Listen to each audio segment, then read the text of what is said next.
Hey, how's it going? I'm here today from SpaghettiBoxKids.com to show you how to make a soda can catapult.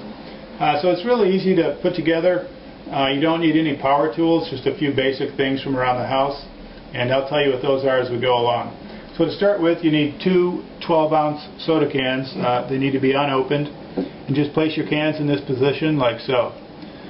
Next you need about 10 rubber bands in total, and I highly recommend you use this particular rubber band. It's 3.5 inches by 1/4 inch in size. It's a really basic rubber band. It's also called the number 64, and you can pick it up at any office supply store. So what you're going to want to do is secure these cans in this position, and to do that you're just going to wrap a rubber band around the top can and loop it around the bottom like so. Okay, now we're going to do the same thing in this direction.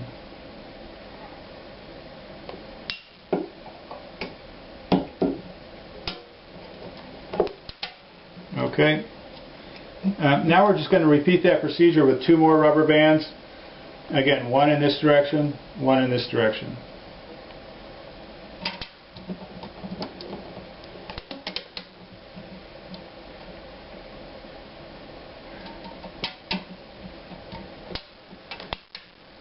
Okay, now I'm going to turn these items around here, and you notice this front can has a nice tilt to it, and that's exactly what you're looking for your launch arm. So for the arm, you're going to use an everyday table fork. Just be sure that the bottom of the fork has a nice curve to it, just like most forks do. Okay, so what you're going to want to do is slide the bottom of the fork beneath this belt of rubber bands.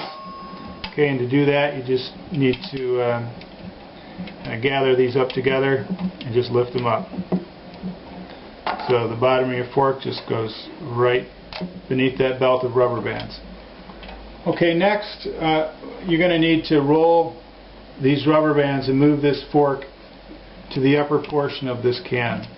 Okay, you don't want to bring them so far up that they slide off, but you'll definitely notice better performance in your catapult later on if the launch arm is situated near the top portion of this can.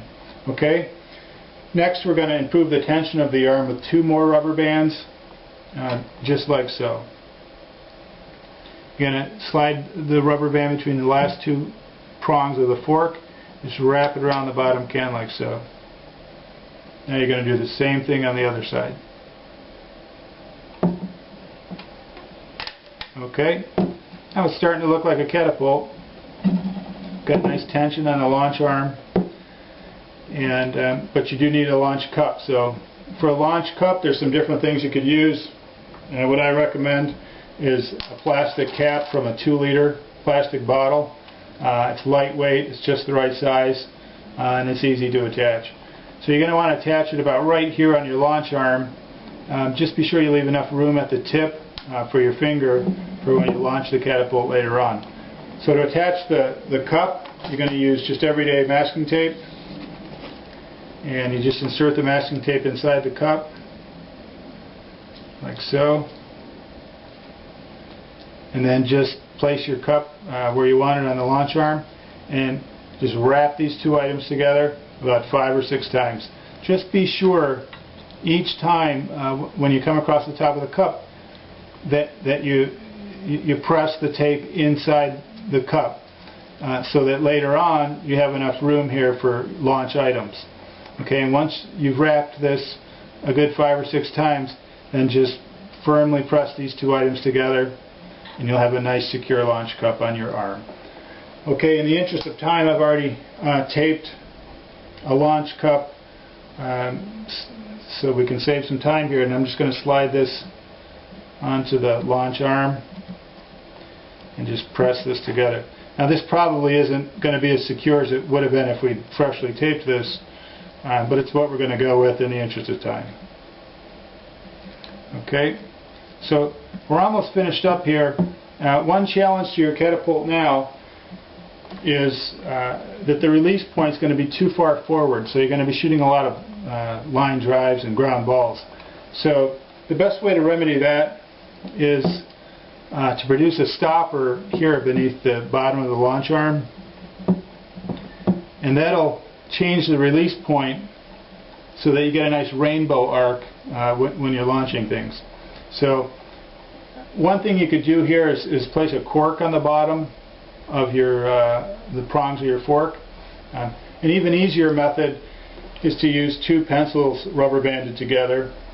And one advantage of this method is later on you can slide this stopper up or down to change the arc on your launch arm.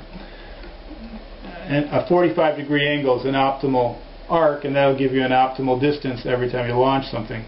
But in any event, what you're going to want to do is, again, just be sure that these two items aren't rubber banded so tightly together that they can't be separated, because you're going to need to separate these items a little bit, right like this. You're going to work the bottom of the fork between the two pencils and just slide this item, the stopper, up about halfway up the bend of the fork. And again, that's going to help produce a nice rainbow arc when you launch items. The last step is to secure this stopper in place and to provide some additional tension on the launch arm. So we're going to use two more rubber bands to do that, and just repeat a procedure that we did earlier. And it's just bring your rubber band between the last two prongs of the fork, wrap it around the bottom of the cam like so. Okay, now we're going to do the same thing on the other side.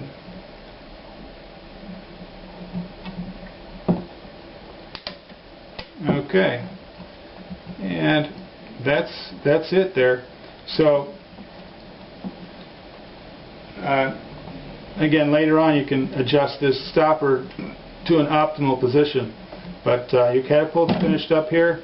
All you need to do is place an item in the launch cup, pull back, and release. Okay, there you go. Thanks for watching. If you're interested in more catapult designs like this one, visit our website, spaghettiboxkids.com. At the top of the site there's a link, Catapult Designs for Kids, and we've got lots more catapult designs like this one. Okay, have a great day. Thanks for watching.